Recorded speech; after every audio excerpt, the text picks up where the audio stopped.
Sanibonani bafethu. Ninjani niyaphila?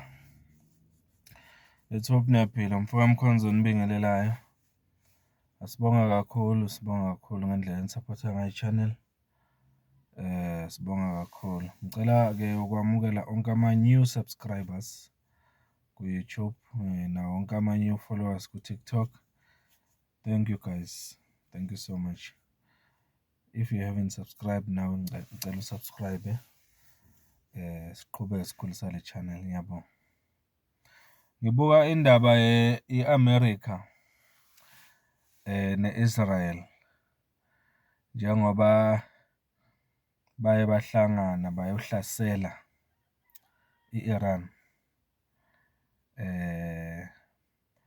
babulala umongameli wakhona e-Iran nabanye abaseduze naye noma abasebenzisana naye empini.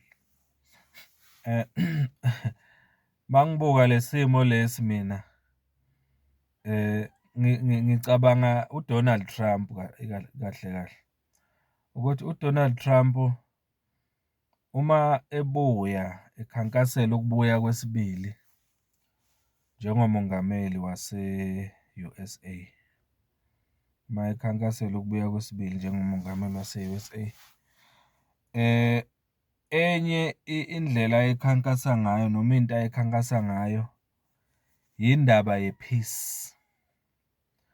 Wathi into esemqoka nezoba i-priority kuye ukuletha i-peace, ikakhulukazi ukuletha ukuthula phakathi kwe-Russia ne-Ukraine, ukuzoqeda empeleni izimpi eziqhubeka phakathi kwe-Russia ne-Ukraine.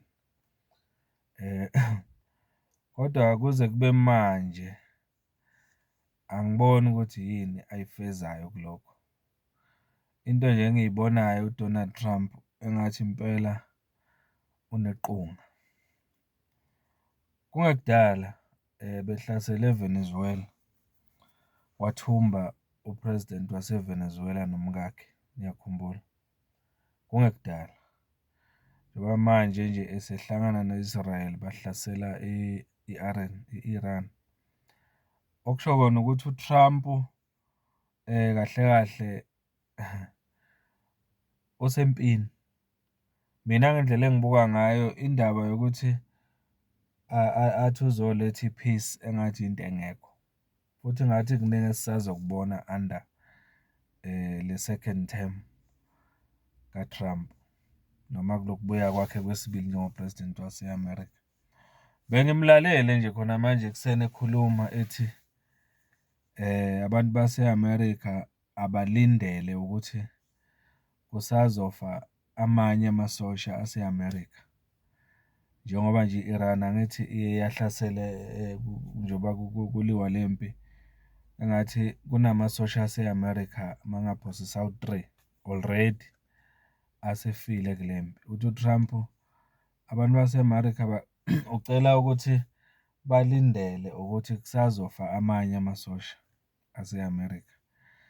Phela labantu uthi bafunga ukuthi bayobeka izwe labo phambili. Therefore, impi vele bayazi ukuthi iba nama-casualties.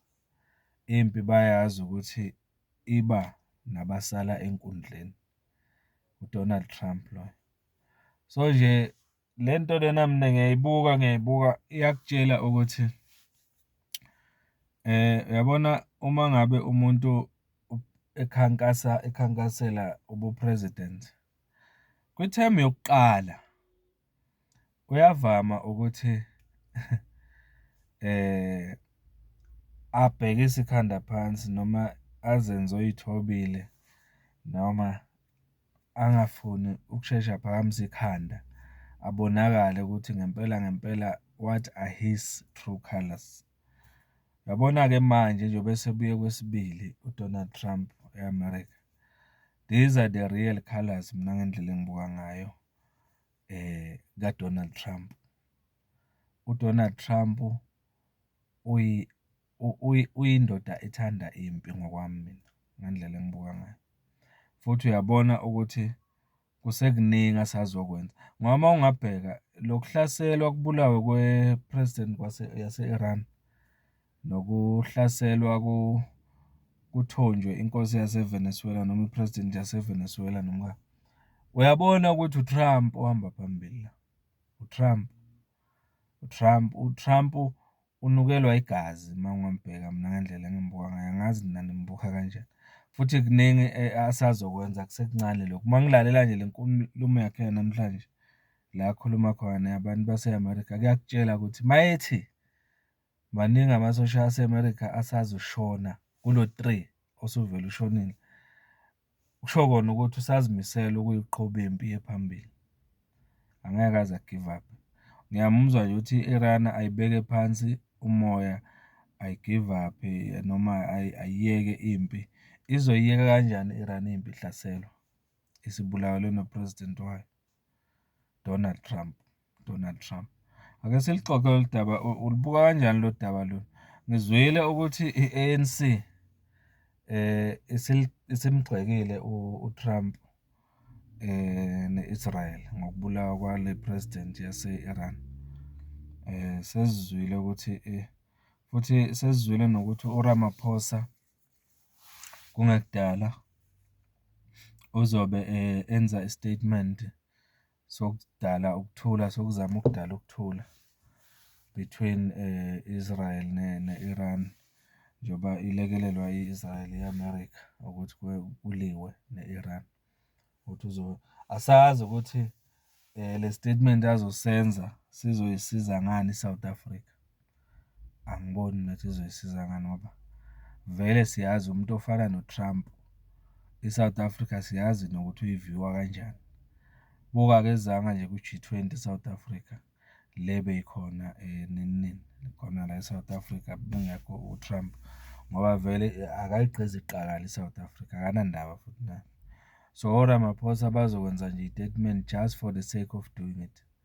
Wazi kahle naye ukuthi leso statement azosenza ngeke size senze any impact. Ake sixoxe ngalo daba lukaTrump. Uyibuka kanjani le ndaba kaTrump yokuthi njengoba sebuye ku-second term so unalento leyo ukuthi atholakale eseyimpini kakhulu namanye amazwe, atholakale ehlasela amanye amazwe. Kukutshelani lokho ngoTrump nange-USA uma ngasho kanjalo? Umfoka Mkhonza lo. Ngicela niqhubeke nisubscribe, nishare, nikhomenta. Sihlangane kuvidiyo elandelayo. Ngiyanibonga kakhulu bafowethu. Thank you.